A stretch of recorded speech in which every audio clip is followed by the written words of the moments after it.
You guys, look what came in the mail today. I am so excited to read this. If you need context, my first reading vlog I ever filmed on this channel was a reading vlog and then a review of The Ray Bearer by Jordan IFUEKO.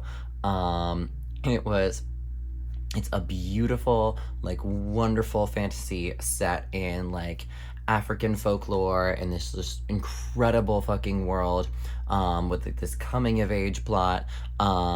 It's really wonderful, and it's absolutely enthralling. Ever since I filmed that video, I have been waiting for the sequel to come out, The Redemptor.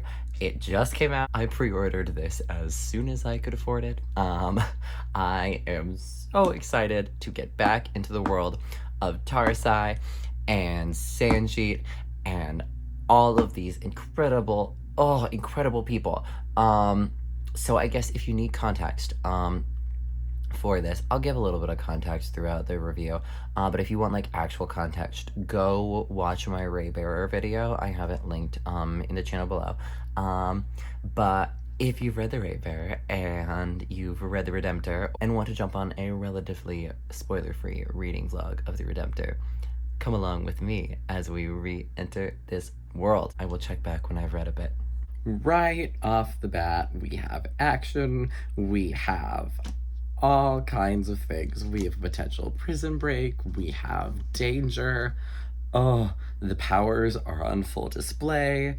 This is, like, I'm not even 50 pages in yet, and I'm so happy. Also, I'm really enjoying this, like, so far, the juxtaposition between the Council of Anointed Ones that Tarsai, that she serves on as part of Deo's council, because in the first book, before they discovered that she was also a Ray Bearer, she served on a council for the current Ray Bearer, Deo, and with them, it's like the age-old tradition that, like, these children with magical powers are sent to the palace to see if they bond with this future Ray Bearer, and if they do, they're given the psychic link if they can, like, fall in love with him, like, as in, like, friendship or, like, all kinds of, like, companionship love. And then they live together as, like, a group of 12 that are all, like, these magical beings that, like, serve as the governing force, and it gets really cool.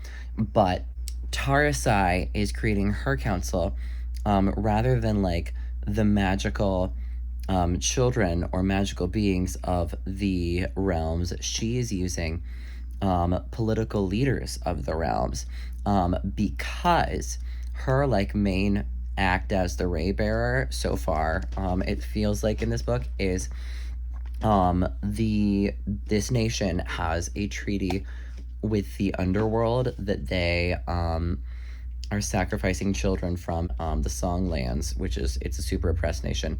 But they have been, in the first book, it's discovered that this nation has been sacrificing the children of the Songlands to the underworld in order to keep the spirits and the demons of the underworld at bay for, like, 200 years, like, a shit ton of time.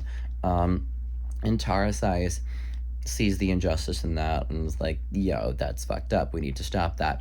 So she has offered herself as the final, since she is a second Ray Bearer, she has offered herself as the final Redemptor, which those children, the sacrifices, are called Redemptors. So the final sacrifice to the underworld, in exchange that if she gives herself to the underworld and survives, then the treaty is broken and never again will these children be sacrificed. So that's, like, what the main plot of this book, I think, is going to be, is her anointing her council and getting to the underworld and surviving the underworld and shit, is my predictions. Long story short, too late. The council that she is anointing are all, like, political figures that, like, from the different realms, so that, like, all of the different realms have a say in the governing of this nation and have, like, a voice in her actions and are psychically connected to her as the Empress, which is such a fucking cool idea. And I'm really enjoying the difference between these children in these, well, now adults, but these people in Deo's council that were like raised together and have that bond and respect with each other and like a magical connection with each other versus these people that we are now meeting that are potentially going to, she isn't even anointed her council yet, I'm like 50 pages in, but that they're potentially going to be members of her council that will be like, that have like a political respect for each other, which is, it's interesting and I really like it. I will get back to you. I'll let you know if she actually anoints them because she hasn't anointed them yet. I'm just meeting all of these characters and I'm excited. Okay. Oh, two conversations that I'm fucking loving are happening right now. The first one, Deo is asexual, which is awesome. And Tar was raised by the lady who was a very well-meaning but manipulative, but not evil, but also not good, very absent-minded mother who was also one of my favorite fictional characters I've ever read. They've come to the realization that since the Ray Bearer gene, or the Ray Bearer ability, of like being the ruler is and having these powers is passed down like from generation to generational, they're like, how are there going to be more ray bearers if neither of us want kids? Because Deo is asexual, so he doesn't ever want to have biological children, and Tar has come to the realization that because her mother was not a great mother by any stretch of the imagination, she does not ever want to have kids, and that's never going to change. And I'm just really loving the discussion that's happening with this. Conversations like this in books either go really well or really bad, and so often they feel really forced, but this is writing the line just perfectly of like getting everything that needs to be said about this topic out there, about how like not all women want children. And they don't fucking have to want children. And that's not gonna change. And that doesn't have to change because it's a woman's right to choose. And also, asexual people can fall in love and enjoy kissing and doing other things and not want to ever have sex. And that's fine. But Jordan IFUEKO is hitting all of those points in this conversation, but in a natural way that doesn't feel forced.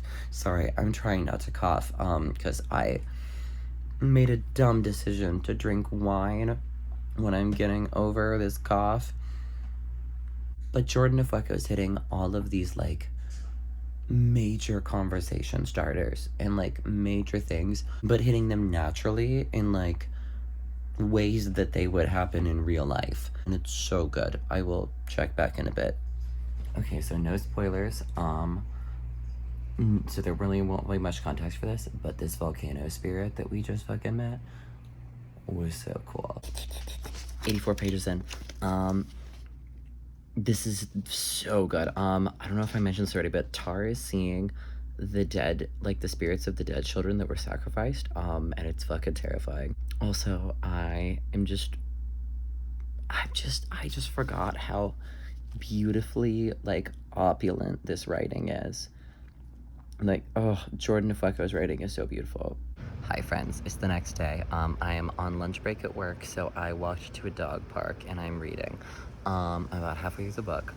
Right now, Tar is going through this process that in order to bond with her new council members, she has to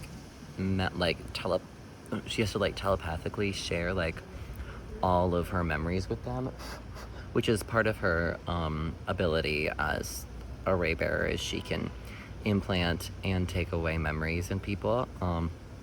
It's really cool and really beautiful. But she just got to know this one princess named Minja, who her whole thing is like there were like these rumors about her that like she killed 6 of her brothers. But the story, the actual like real story, is so different and also really fucking empowering, and I'm obsessed with this character now. Like I love these two and their friendship, and it's so cool. I'll check in when I feel something. Okay, so hi. I read a lot at work last night, yesterday, but then I had a bunch to do last night, so I didn't get to vlog. I'm going to finish this today after pole class and work. That way we can get this vlog up tomorrow, because this book is so good, you guys. Everyone needs to read this. First, read The Ray Bearer if you haven't, but this is not disappointing so far. This is so fucking good. Highlights since I last left you. There is a revolutionary named the Crocodile who has been very violent thus far and has been multiple times, like, him and Tar have clashed in this book, and his identity was just revealed, and I'm quaking in my boots. And I'm also really enjoying now because it's someone that she knows, and their relationship just changed a lot, with almost a mutual respect, and it's really cool. Also, Wooin and Yian are back, and Yian has a pet phoenix. Also, Deo has been revealed to be not only asexual, but biromantic, and at least it's not stated, so it could be, is there such a thing as panromantic? Because he's asexual, so he's not pansexual, because he's not sexually attracted to anyone, which he does say. He says he's literally not sexually attracted to anyone, but he finds everyone hot, and he is romantically attracted to everyone. He even admitted to being in love with Sanjit at one point. I love Deo. That's really, my page is now swiftly changed to a Deo fan page. That's what this YouTube channel is. You guys, I finished the book. That ending was fucking incredible. Oh my god. That's not the way I expected this book to end. Oh my god, that was so good. Holy shit. 5 stars immediately. Reasons you should read this book. Number 1, without spoiling. Reason number 1, the representation alone is for bisexual and pansexual people and asexual people and people of color is just fucking incredible. I don't think I've ever read anything this well written as far as representation goes. Like, it's incredible. Number 2, I cried so many times at the relationships in this book. So many times. Oh my god. Oh, it's just like, Jordan IFUEKO'S writing, just like, she gets, like, the human condition and, like, what it is to be, like, friends in a way that very few authors really get, like, just how deep a love friendship can be. And, like, in both books, I've cried so hard because of it. This book, on at least once every chapter, if not, like, almost once a page, I was in, like, a deep moral questioning and conundrum about things. Like, this book, The Redemptor, makes you think and makes you just reevaluate so many things about society. Like, there were so many. I did read this book slower than I expected to because I needed to absorb so many of the ideas that were being presented, but not in a forced way either. Like, this book is so good.